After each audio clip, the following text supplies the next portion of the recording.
बड़ी खबर लखनऊ से आपको बता रहे हैं। मुठभेड़ में घायल आरोपी अजय को डॉक्टर्स ने मृत घोषित कर दिया। ऑटो ड्राइवर अजय पर अयोध्या की महिला की लूट के बाद हत्या करने का आरोप है। आलमबाग बस स्टैंड से अजय की ऑटो में बैठकर यह महिला निकली थी। लूट और दुष्कर्म के विरोध करने पर गला दबाकर इसने हत्या कर दी थी। और बड़ी खबर यह है कि एनकाउंटर हुआ और एनकाउंटर में आरोपी अजय जो घायल हो गया था, इसे डॉक्टर्स ने मृत घोषित कर दिया है। ऑटो ड्राइवर अजय पर अयोध्या की एक महिला के साथ लूट के बाद उसकी हत्या करने का आरोप लगा है। और इसी मामले में उसे जब पकड़ने की कोशिश की जा रही थी तो एनकाउंटर हुआ और इसी दौरान वो जख्मी हो गया। डॉक्टर्स ने उसे मृत घोषित कर दिया। आलमबाग बस स्टैंड से इस अजय नाम के आरोपी की शख्स ऑटो में महिला बैठकर निकली थी और लूट और दुष्कर्म करने की कोशिश की गई। लूट की गई, दुष्कर्म करने की कोशिश की गई, विरोध जताया गया तो गला दबाकर महिला की हत्या कर दी गई थी। ऋषभ मणि त्रिपाठी हमारे संवाददाता हमारे साथ फोन लाइन पर जुड़े हुए हैं। ऋषभ, जानकारी दीजिए खबर पर पूरी। पुनीत, देखिए 2 दिन पहले की एक सनसनीखेज घटना है जिसमें मूल रूप से अयोध्या की रहने वाली एक 32 वर्षीय महिला वाराणसी से एक परीक्षा देने के बाद अपने भाई के पास लखनऊ आई थी। रात को करीब 1:30 बजे आलमबाग बस अड्डे पर वाराणसी से पहुंची थी और वहां से अपने भाई के घर चिन्हट जाने के लिए उसने ऑटो किया था।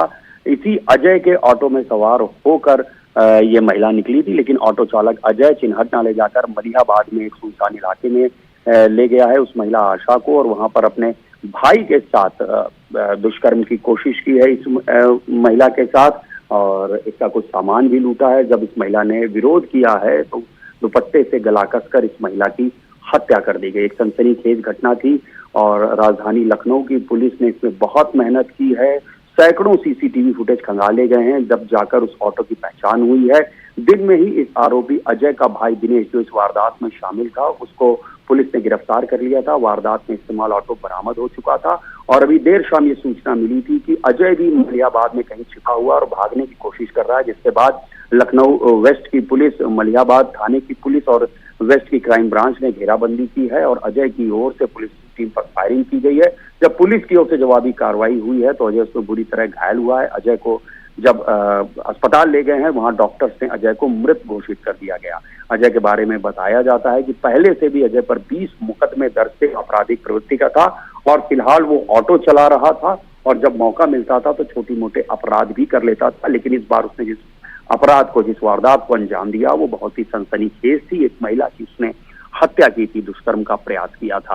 राजधानी लखनऊ की पुलिस ने 48 घंटे के अंदर ही इस पूरे मामले का खुलासा किया है। एक आरोपी को गिरफ्तार कर लिया और मुख्य आरोपी अजय आज पुलिस के साथ मुठभेड़ में मारा गया है। और आरोपी से जो जिसे गिरफ्तार किया गया उससे पूछताछ में और क्या चीजें निकलकर खुलासा हुआ है? क्या उसी के द्वारा बताया गया कि ये अजय का ठिकाना कहाँ है? जी बिल्कुल, दिनेश इसका अजय का सगा छोटा भाई है, उसको गिरफ्तार कर लिया गया था।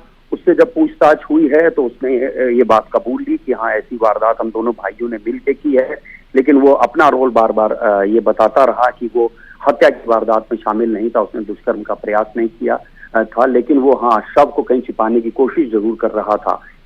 उसने ही कुछ संभावित ठिकाने बताए थे जिसके आधार पर ही पुलिस ने घेराबंदी की थी और अजय उस घेरे में फंस गया, लेकिन उसने पुलिस टीम पर फायरिंग कर दी और जवाबी कार्रवाई में अजय मारा गया। दिनेश के बारे में भी बताया जाता है उसके खिलाफ भी पहले से 8 मुकदमे दर्ज हैं, वो भी आपराधिक प्रवृत्ति का है।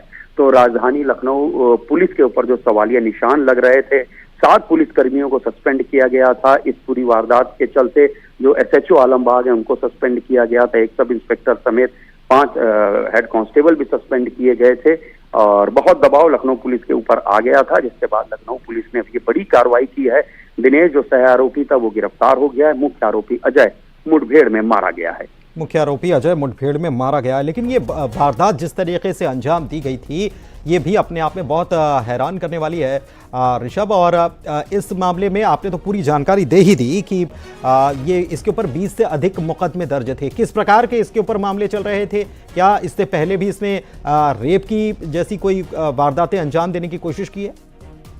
देखिए अभी जो पुलिस की ओर से बताया गया है इसके ऊपर चोरी के मुकदमे हैं, छेड़छाड़ के मुकदमे हैं, लूट के मुकदमे हैं। हालांकि हत्या या हत्या के प्रयास जैसा कोई जघन्य धारा का अपराध उसके ऊपर दर्ज नहीं था, लेकिन फिर भी उसके ऊपर तमाम मुकदमे थे और आपराधिक प्रवृत्ति का था। क्योंकि ये घटना ऐसी थी, राजधानी पुलिस के ऊपर सवालिया निशान लगे थे, महिलाओं की सुरक्षा को लेकर सवालिया निशान लगे थे कि रात को 1:30 बजे अगर कोई महिला आलमबाग बस अड्डा, जो लखनऊ का प्रमुख बस अड्डा है, वहां पर उतरती है और वहां से ऑटो करके अपने घर जाती है और उसके साथ रास्ते में ये वारदात की जाती है, तो लखनऊ पुलिस के ऊपर सवालिया निशान लगे थे। लिहाजा लखनऊ पुलिस ने त्वरित कार्रवाई की है। 48 घंटे के अंदर ही वारदात का खुलासा हो गया है।